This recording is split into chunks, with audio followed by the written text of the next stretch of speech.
Cluster कंपनीला विरोध करत राष्ट्रवादी काँग्रेस शरद पवार पक्षाच्या वतीनं धडक मोर्चा। ठाणे शहरातील क्लस्टर योजनेविरोधात राष्ट्रवादी काँग्रेस शरदचंद्र पवार पक्ष आक्रमक झाला आहे।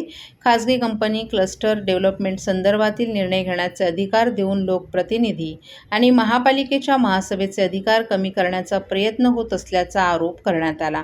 याच मुद्द्यावर आमदार डॉ. जितेंद्र आव्हाड यांच्या उपस्थितीत ठाण्यात धडक मोर्चा काढण्यात आला।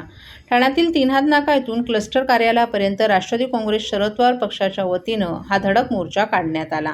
मनोज प्रधान यांच्या नेतृत्वाखाली काढण्यात आलेल्या या मोर्चात शेकडो कार्यकर्ते सहभागी झाले होते। क्लस्टर डेव्हलपमेंटबाबतचे निर्णय घेण्याचे अधिकार खासगी कंपनीला देण्यात येणार असल्याचा आरोप करत त्यामुळे ठाणे महापालिकेच्या महासभेचे अधिकार संपुष्टात येतील आणि लोकप्रतिनिधींचं अवमूल्यन होईल असा दावा आंदोलकांनी केला आहे। महापालिकेच्या सर्वोच्च सभागृहाचा अपमान असून प्रशासकीय व्यवस्थेवर अविश्वास दाखवण्याचा हा प्रकार असल्याचा आरोपही करण्यात आलाय। विशेष म्हणजे पोलिसांनी मोर्चासाठी परवानगी नाकारल्याची माहिती असतानाही हा मोर्चा काढण्यात आला। त्यामुळे कोणताही अनुचित प्रकार घडू नये यासाठी मोर्चा मार्गावर मोठ्या प्रमाणात पोलीस बंदोबस्त तैनात करण्यात आला होता।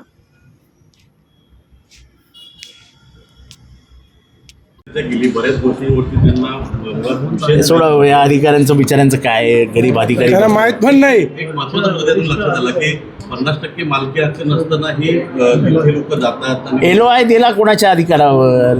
तो LOI दिला, तो LOI घेऊन घुसतो। आता माझंच आहे, मीच करणार आहे, आता तुम्ही घरी खाली करा।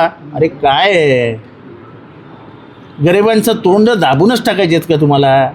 2 चांगल्या शाळा तोडल्या, आरोग्य केंद्र तोडून टाकलं आमच्या मानपाड्यामध्ये।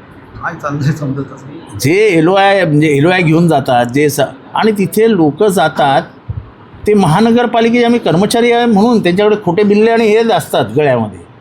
म्हणजे जे जंतर मंतरवर दिसतं ना, लाठीमार करताना ते कोण फालतू गुंड आणले होते, पोलिसांच्या मध्ये उभे राहून तेच लाठ्या मारत होते, अशी परिस्थिती ठाण्यामध्ये सुरू आहे। दुसरा एक विषय असा आहे की जो पहिलाच क्लस्टर सुरू झाला त्याच्यावर TDR पण साहेब जनरेट झाला आणि माझ्या बातमीनुसार 8चा TDR जनरेट झाला।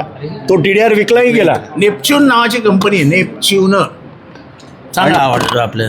आणि जे हे विचारतात की ह्याच्या मागे कोण आहेत, तर ते 2 लोक ह्या सगळ्या क्लस्टरच्या मागे आहेत आणि त्यांची नावं पुढच्या 10-15 दिवसात आज ना उद्या म्हणजे सगळे हे सगळे माझ्या भाषेत सांगायचं तुम्ही चालवा, हागलेलं वरती येतच। चला